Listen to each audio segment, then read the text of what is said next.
மாற்று அரசியல் என்று கூறி விஜய் இலவசங்களை அறிவித்திருப்பது வேடிக்கையாக இருப்பதாக நாம் தமிழர் கட்சியின் தலைமை ஒருங்கிணைப்பாளர் சீமான் பேசியுள்ளார்.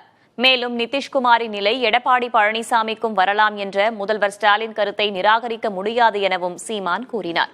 புதுச்சேரியில் அவருடன் நமது செய்தியாளர் பால வெற்றிவேல் நடத்திய கலந்துரையாடலை தற்போது பார்ப்போம். சும்மா போற போக்குல சொல்லிட்டு போறதா? நம்பி நின்ன சிவசேனா இப்ப எங்க இருக்குன்னு தெரியும். அது மாதிரி இந்த நிலைமை வராதுன்னு சொல்ல முடியாதுல்ல.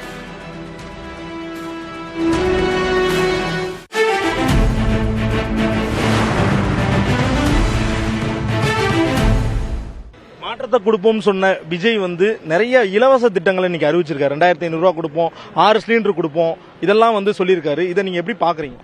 நான் வேடிக்கையா பாக்குறேன். இது சும்மா அதை சொல்லிட்டு போறது. பெட்ரோல் டீசல் விலையை குறைப்பேன், எரிகாற்று 6 கொடுத்துடல. எப்படி கொடுப்பீங்க? உங்ககிட்ட இருக்கா உற்பத்தி? உங்ககிட்ட இருக்கா?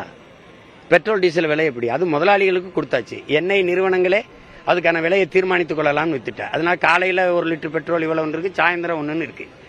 சும்மா போற போக்குல சொல்லிட்டு போறதா? ஐயா சொன்னார் 3 ரூபா குறைப்பேன், 7 ரூபா குறைப்பேன்னு. எங்க குறைச்சிங்க?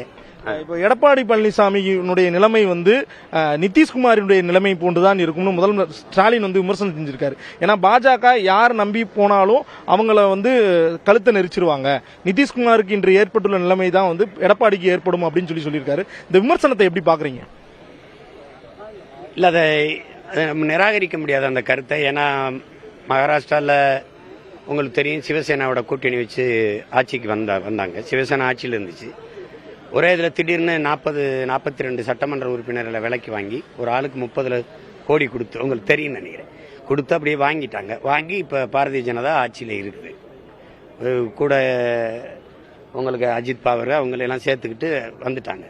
இப்போ நம்பி நின்ன சிவசேனா இப்போ எங்கே இருக்குன்னு உங்களுக்கு தெரியும். இப்போ அது மாதிரி அந்த நிலைமை வராதுன்னு சொல்ல முடியாதுல்ல.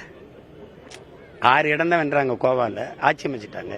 அப்போ வாங்கிக்கிற முடியும்னு நினைப்பு. அது ஒரு சூழல் இருக்கிறதுனால, முன்மாதிரியாக ஒரு மாநிலத்தில் நடந்திருக்கிறதுனால இங்கே அப்படி நடக்காதுன்னு நம்ம சொல்றதுக்கு உறுதி இல்லைங்கிறேன்.